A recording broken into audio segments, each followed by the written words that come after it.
ಜಗತ್ತಿನಲ್ಲಿ ರಂಜಾನ್ ಹಬ್ಬ ಕೇವಲ ಒಂದು ಧರ್ಮಕ್ಕೆ ಸೀಮಿತವಾಗಿಲ್ಲ. ಭಾರತದ ಯುಗಾದಿ, ಹೋಳಿ, ದೀಪಾವಳಿ ಹಬ್ಬಗಳೊಂದಿಗೆ ಎಲ್ಲ ಧರ್ಮದ ಧಾರ್ಮಿಕ ಹಬ್ಬಗಳ ಜೊತೆಗೂಡಿ ಆಚರಿಸುವ ಮಾನವೀಯತೆಯ ಹಬ್ಬ ರಂಜಾನ್ ಆಗಿದೆ ಎಂದು ಶಾಸಕ ಕೆಎಸ್ಡಿಎಲ್ ನಿಗಮದ ಅಧ್ಯಕ್ಷ ಸಿಎಸ್ ನಾಡಗೌಡ ಅಪ್ಪಾಜಿ ಹೇಳಿದರು. ಶುಕ್ರವಾರ ಮುದ್ದೇಬಿಹಾಳ್ ಪಟ್ಟಣದ ಮೆಹಬೂಬ್ ನಗರದಲ್ಲಿ ದೇವಿಕಾ ಸುಬ್ರಾವ್ ಫೌಂಡೇಶನ್ ವತಿಯಿಂದ ಪವಿತ್ರ ರಂಜಾನ್ ಮಾಸದ ಅಂಗವಾಗಿ ಹಮ್ಮಿಕೊಂಡಿದ್ದ ಸೌಹಾರ್ದ ಇಫ್ತಿಯಾರ್ ಕೂಟದಲ್ಲಿ ಭಾಗವಹಿಸಿ ಅವರು ಮಾತನಾಡಿದರು. ದೇವರು ನೀಡಿದ ಈ ಜನ್ಮದಲ್ಲಿ ಎಲ್ಲವೂ ಭಗವಂತನ ಇಚ್ಛೆಯಂತೆ ನಡೆಯುತ್ತವೆ. ಉಪಾಸಿಗರ ಸೇವೆ ಮಾಡುವ ಭಾಗ್ಯ ಸಿಕ್ಕಿರುವುದು ಕೂಡ ಭಗವಂತನ ಕೃಪೆಯೇ ಆಗಿದೆ. ಆದರೆ ಪ್ರಸ್ತುತ ಸಂದರ್ಭದಲ್ಲಿ ಇಸ್ರೇಲ್, ಅಮೆರಿಕ ಮತ್ತು ಇರಾನ್ ನಡುವೆ ನಡೆಯುತ್ತಿರುವ ಯುದ್ಧವು ಅತ್ಯಂತ ಖಂಡನೀಯ. ಇಡೀ ವಿಶ್ವವೇ ಈ ಯುದ್ಧವನ್ನು ಖಂಡಿಸಬೇಕು ಮತ್ತು ಜಗತ್ತಿನಲ್ಲಿ ಶಾಂತಿ ನೆಲೆಸಬೇಕೆಂದು ವಿಶ್ವಶಾಂತಿಗಾಗಿ ಆಶಿಸಿದರು. ಹಬ್ಬ ನಾನು ಯಾವಾಗಲೂ ಮಾತನ್ನು ಹೇಳ್ತೀನಿ, ಈ ಜಗತ್ತಿನಲ್ಲಿ ಯಾವುದಾದ್ರೂ ಧರ್ಮ ಈ ಹಬ್ಬಗಳನ್ನು ಈ ಒಂದು ಶತಮಾನದಲ್ಲಿ ಉಳಿದಂಥ ಎಲ್ಲ ಧರ್ಮದ ಹಬ್ಬಗಳ ಜೊತೆ ಆಚರಣೆ ಆಗ್ತಕ್ಕಂಥದ್ದು ಯಾವುದಾದ್ರು ಇದ್ದರೆ ಅದು ರಂಜಾನ್ ಅನ್ನುವಂಥದ್ದು ಯಾರು ಕೂಡ ಮರಿತಕ್ಕಂಥದ್ದಲ್ಲ. ಈ ವರ್ಷ ಉಗಾದಿಗಿದೆ, ಮುಂದಿನ ವರ್ಷಕ್ಕೆ ಒಮ್ಮೆ ಡಿಸೆಂಬರ್ ತಿಂಗಳ ಬರುತ್ತೆ, ಒಮ್ಮೆ ಹೋಳಿ ಹುಣ್ಣಿಮೆ ಬರುತ್ತೆ. ಹೀಗೆ ಎಲ್ಲ ಹಬ್ಬದ ಜೊತೆ ಆಚರಣೆ ಆಗ್ತಕ್ಕಂಥದ್ದು ಅಂತಂದ್ರೆ ಅದು ರಂಜಾನ್ ಅನ್ನೋದು ಯಾರು ಮರಿತಕ್ಕಂಥದ್ದಲ್ಲ. ಅದೇ ಮೂಲತವಾಗಿರ್ತಕ್ಕಂಥ ಮಾನವೀಯ ಧರ್ಮವನ್ನು ಸಾರುವಂಥದ್ದು ಅನ್ನುವಂಥ ಮಾತು. ಇನ್ನೊಂದು ಮಾತನ್ನು ಹೇಳ್ತೇನೆ, ನಾವೆಲ್ಲರೂ ಇಲ್ಲಿ ಸೇರಿದವರು ಯಾರು ಅನ್ನುವಂಥದ್ದು. ಇದರಲ್ಲಿ ನಾವೆಲ್ಲ ಇಲ್ಲಿ ಸೇರಿದವರು ಯಾರು? ದೇವರು ನಮಗೆ ಕೊಟ್ಟಂತ ಇವತ್ತು ಜನ್ಮ ನಿಮಿತ್ತವಾಗಿ ನಮ್ಮ ತಂದೆ ತಾಯಿ ಹೊಟ್ಟೆಯಲ್ಲಿ ನಾವು ಹುಟ್ಟಿದ್ದೀವಿ. ಆದರೆ ನಮ್ಮ ಜೀವನವನ್ನು ತುಂಬಿದಂಥವ್ರು ಯಾರು? ಆ ಭಗವಂತ ಅಂತ ಎಲ್ಲರೂ ನಂಬುತ್ತೇವೆ. ಮತ್ತು ಆ ಜೀವವನ್ನೇ ತುಂಬಿದಂಥ ಒಬ್ಬ ಭಗವಂತ ಇದ್ದಾಗ ಇವತ್ತೇನಾದರೂ ಇಫ್ತಿಹಾರಕ್ಕೆ ಉಪವಾಸ ಬಿಡ್ತಕ್ಕಂಥ ಕಾರ್ಯದಲ್ಲಿ ಏನಾದರೂ ಆಗ್ತಾ ಇದೆ, ಸೇವೆ ಆಗ್ತಾ ಇದೆ ಅಂದರೆ ಅದು ನಾವು ಇಚ್ಛೆ ಮೇರೆಗೆ ಆಗ್ತಾ ಇದೆ ಅಂತ ತಿಳ್ಕೊಬೇಕು. ಯಾರ ವೈಯಕ್ತಿಕವಾಗಿರ್ತಕ್ಕಂಥದ್ದು ಶ್ರೇಯಸ್ಸನ್ನು ಪಡಿತಕ್ಕಂಥದ್ದು. ನಾವೆಲ್ಲರೂ ಆ ಯುದ್ಧವನ್ನು ಖಂಡಿಸ್ಬೇಕು.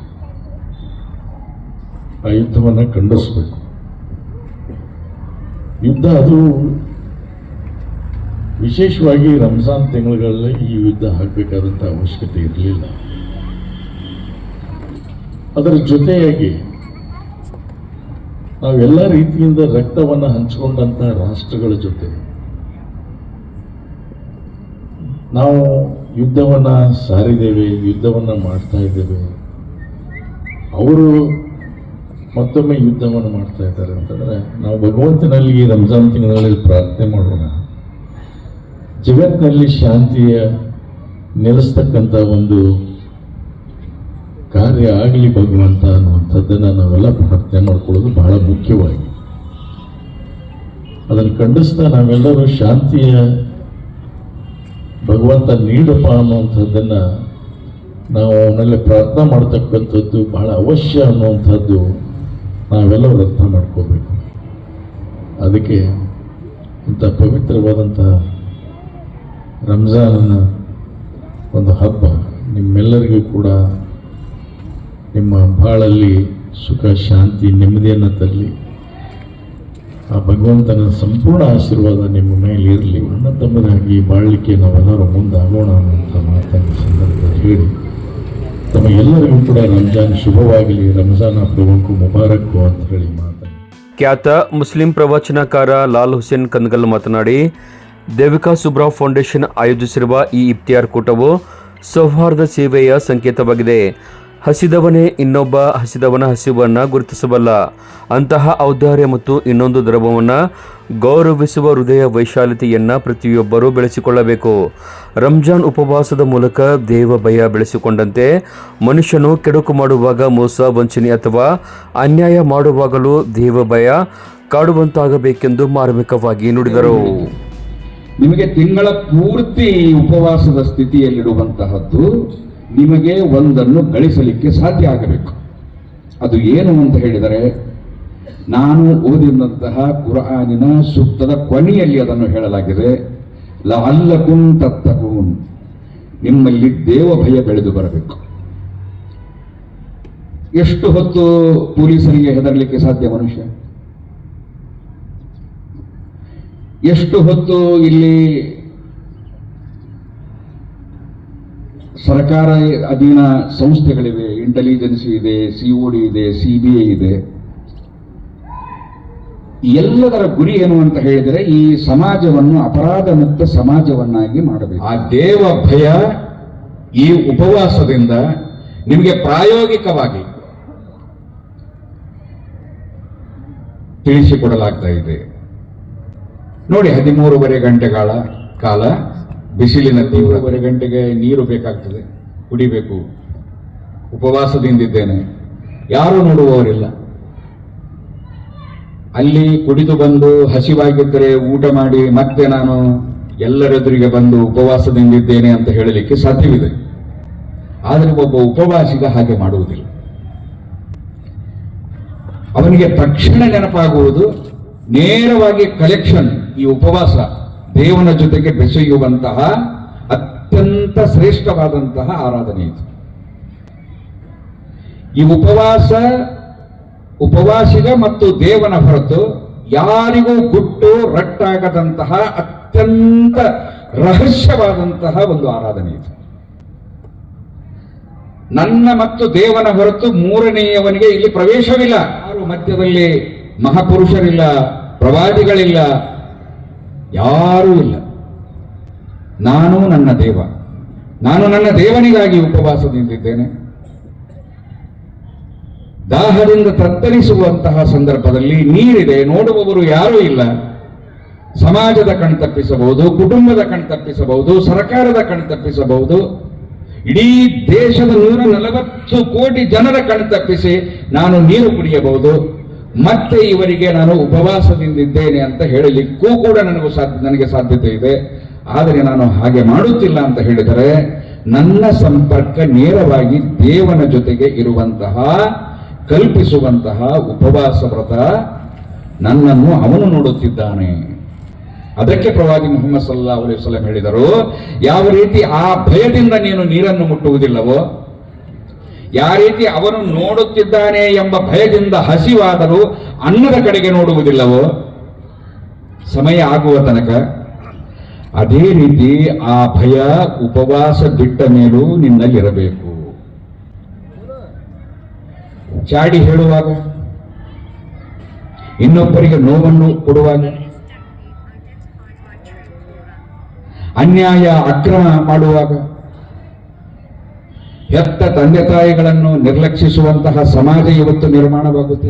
ಮನುಷ್ಯರ ಮಧ್ಯ ವೈಪರೀತ್ಯಗಳು ವಿಪರೀತವಾಗಿ ಬೆಳೆದು ವಿವಾದ ಯುದ್ಧಕ್ಕೆ ತಿರುಗಿ ಅಮಾಯಕರು ಸತ್ತು ಹೋಗುತ್ತಿದ್ದಾರೆ. ಮನುಷ್ಯ ರಕ್ತ ನೀರಿಗಿಂತಲೂ ಅಗ್ಗವಾಗಿ ಹರಿಯುತ್ತಿದೆ. ಎಲ್ಲಾದರೂ ಸಿಗಲಿಕ್ಕೆ ಸಾಧ್ಯವಿದೆ?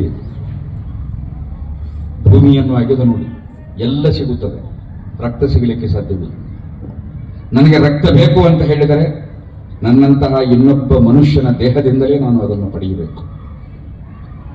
ಮಾನವ ರಕ್ತದ ಕುರಿತು ಕುರ್ಆನ್ ಹೇಳಿತು, ವಲಕದ್ ಕರ್ರಮನಾ ಬನಿ ಆದಮ, ಮಣ್ಣಿನಿಂದ, ವೀರ್ಯದಿಂದ, ರಕ್ತದಿಂದ ಸೃಷ್ಟಿಸಲ್ಪಟ್ಟಂತಹ ಪ್ರತಿಯೊಬ್ಬ ಮನುಷ್ಯನನ್ನು ನೀವು ಗೌರವಿಸಬೇಕು.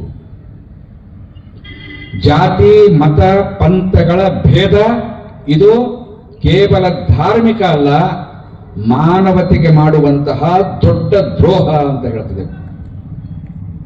ಮನ್ ಕತಲ ನಫ್ಸನ್ ಬಿಗೈರಿ ನಫ್ಸಿನ್ ಔ ಫಸಾದಿನ್ ಫಿಲ್ ಅರ್ದ್ ಫಕಅನ್ನಮಾ ಕತಲನ್ ನಾಸ ಜಮಿಯ.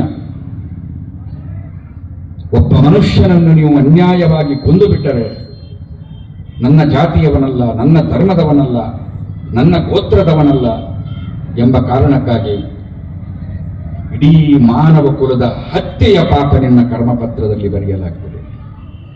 ಬಹಳ ವಿಚಿತ್ರ ಯಾವ ಹಂತಕ್ಕೆ ನಾವು ಇವತ್ತು ತಲುಪಿದ್ದೇವೆ ಅದನ್ನು ಯೋಚಿಸಿದರೆ ಬಹಳ ದಿಗ್ಭ್ರಮೆಯಾಗ್ತದೆ.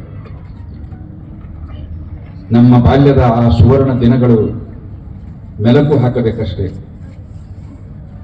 ಎಷ್ಟು ದೊಡ್ಡ ಅಂತರ, ಜಗತ್ತು ಬಹಳ ಹತ್ತಿರವಾಗುತ್ತಿದ್ದಂತೆ ಮಾನವ ಮನಸ್ಸುಗಳು ಅಂತರ ಹೆಚ್ಚಾಗುತ್ತಿದೆ. ಮೌಲಾನಾ ನಿಸಾರ್ ಅಹಮದ್ ಅವರು ಕಾರ್ಯಕ್ರಮವನ್ನು ಉದ್ದೇಶಿಸಿ ಮಾತನಾಡಿ ರಂಜಾನ್ ತಿಂಗಳ ಪವಿತ್ರತೆ ಹಾಗೂ ಸೌಹಾರ್ದತೆಯ ಮಹತ್ವವನ್ನು ವಿವರಿಸಿದರು. ಈ ಸೌಹಾರ್ದ ಕೂಟದಲ್ಲಿ ಕಾರಿ ಸಾಬ್ ಮಾಗಿ, ಮೊಹಮ್ಮದ್ ಶಕೀಲ್ ಕಾಜಿ, ಗಣ್ಯರಾದ MB ನವದಗಿ, YH ವಿಜಯಕರ್, ಅಬ್ದುಲ್ ಗಫೂರ್ ಮಕಾಂದಾರ್, ಪುರಸಭೆಯ ನಿಕಟಪೂರ್ವ ಅಧ್ಯಕ್ಷ ಮಹಿಬೂಬ್ ಗೊಳಸಂಗಿ, ಕಸಪ ಅಧ್ಯಕ್ಷ Kamaraj ಬೆರಾದಾರ್, Hussain Mulla, Allah Baksh Desai, Sadumath, NB Mudnal, Sanganagouda Biradar, GTC, CP Sajjan, Ganesh Annagoni, Prabhuraj Kalaburagi, Saddam Hussain Kuntoji, block Congress ಅಧ್ಯಕ್ಷ ಗುರು ತಾರ್ನಾಳ್, ವೀರೇಶ್ ಹಡಲಗೇರಿ, ಶಿವಪುರ್, ಮೊಹಮ್ಮದ್ ರಫೀಕ್ ಶಿರೋಳ್, BK ಬಿರಾದಾರ್, ಅಶೋಕ್ ನಾಡ್ಗೋರ್, MH ಹಾಲನವರ್, ಶಶಿಕಾಂತ್ ಮಾಲ್ಗತ್ತಿ ಹಾಗೂ ಬಾಬುರಾವ್ ದೇಸಾಯಿ ಸೇರಿದಂತೆ ಹಿಂದೂ ಮುಸ್ಲಿಂ ಧರ್ಮದ ಹಲವಾರು ಮುಖಂಡರು, ಗಣ್ಯರು ಹಾಗೂ ಮಹಿಳೆಯರು ಹೆಚ್ಚಿನ ಸಂಖ್ಯೆಯಲ್ಲಿ ಭಾಗವಹಿಸಿದ್ದರು. ಕಾರ್ಯಕ್ರಮವನ್ನು ಅಲ್ಲಾ ಬಕ್ಷ್ ಕಾಜಿ ಅವರು ನಿರೂಪಿಸಿ ವಂದಿಸಿದರು.